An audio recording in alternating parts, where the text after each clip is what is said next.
এ যেন নিখুঁত এক ছক। ঠিকাদার বিদেশে আর তার বিলের টাকা উধাও। যুক্তরাষ্ট্র প্রবাসী মাহবুব মোর্শেদ মামুনের অভিযোগ, জাল জালিয়াতের মাধ্যমে এলজিইডির একটি প্রকল্প থেকে তার পাওনা অর্থ আত্মসাৎ করা হয়েছে। এ ঘটনায় তিনি আইনের আশ্রয় নিয়েছেন। পুরো ঘটনাকে ঘিরে উঠেছে সরকারি দপ্তরের ভেতরের একটি চক্রের সম্পৃক্ততার অভিযোগ। একে আজাদের অনুসন্ধানী প্রতিবেদনে ক্যামেরায় ছিলেন রুবেল উদ্দিন। 2018 সালে চট্টগ্রাম এলজিইডির আওতায় একটা বড় প্রকল্প 2,44,00,000 টাকা। মাহবুব মোর্শেদ মামুন একসময় ঠিকাদার এই ব্যবসার সঙ্গে জড়িত ছিলেন। হাজার মাইল দূরে যুক্তরাষ্ট্রে বসবাস করছিলেন তিনি। জানতেন না দেশে তার নামে চলছিল অন্য খেলা, আর সেই খেলাতেই হারিয়ে গেছে তার কষ্টার্জিত প্রাপ্য অর্থ। আমি যথাসময়ে সম্পাদন করি। সম্প্রতি দেশে ফিরে নাগরিকের কাছে তুলে ধরলেন প্রতারণা ও হয়রানির এক বিস্ময়কর অভিযোগ। থার্ড পার্টিও না, ফোর্থ পার্টি, ফিফথ পার্টি আপনার এই টাকাটা তুলে নিয়ে গেছে। তার ভাষ্য অনুযায়ী 2016 সালে চট্টগ্রাম জেলার অধীনে গ্রামীণ অবকাঠামো উন্নয়ন প্রকল্পের আওতায় মিরসরাইয়ের একটি সড়ক নির্মাণ কাজ পায় টেকবে ইন্টারন্যাশনাল। পরে অবাতিলযোগ্য আম মুক্তারনামার মাধ্যমে কাজটি দায়িত্ব নেয় মাহিন অ্যাসোসিয়েটস। সব ধরনের দাপ্তরিক প্রক্রিয়া সম্পন্ন করে প্রতিষ্ঠানটি নির্ধারিত সময়ে কাজ শেষ করে।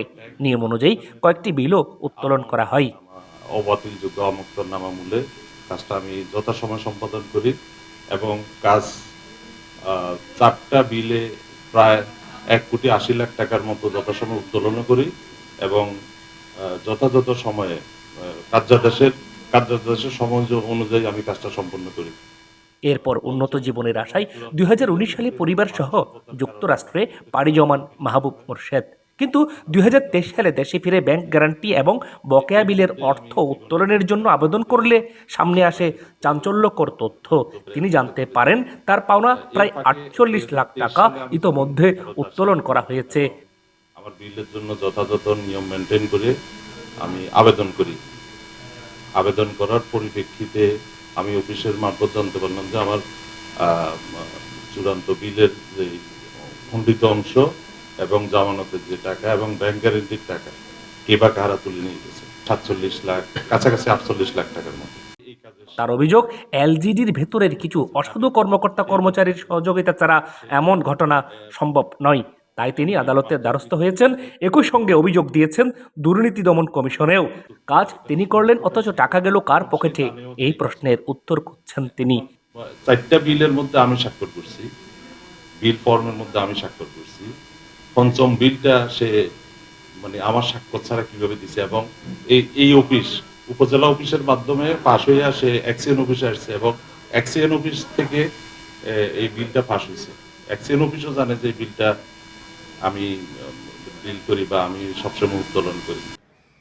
অভিযোগের সত্যতা যাচাইয়ে সংশ্লিষ্ট নথিপত্র নিয়ে মিরসরাই এলজিডি কার্যালয়ে যায় নাগরিক টিম।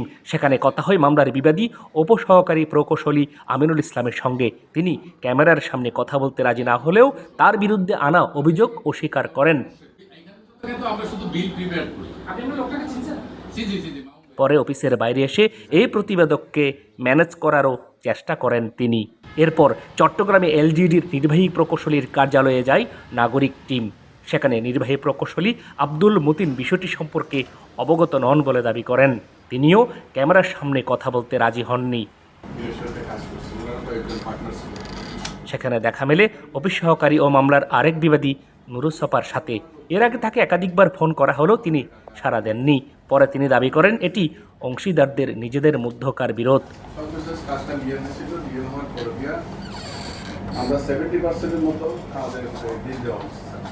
তবে নাগরিকের অনুসন্ধানে উঠে এসেছে ভিন্ন তথ্য।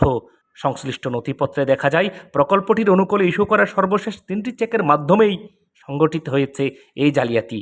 ঘটনায় মাহবুবুল হক রিপন এবং জামাল উদ্দিন মজুমদার নামে 2 ব্যক্তির সম্পৃক্ততার তথ্য পেয়েছে নাগরিক টিম। অথচ প্রকৃতপক্ষে টেকবে ইন্টারন্যাশনালের মালিক হুমায়ুন কবির। তাহলে এই 2 ব্যক্তি কারা, আর কিভাবেই বা তারা প্রকল্পের অর্থ উত্তোলনের সঙ্গে যুক্ত হলেন?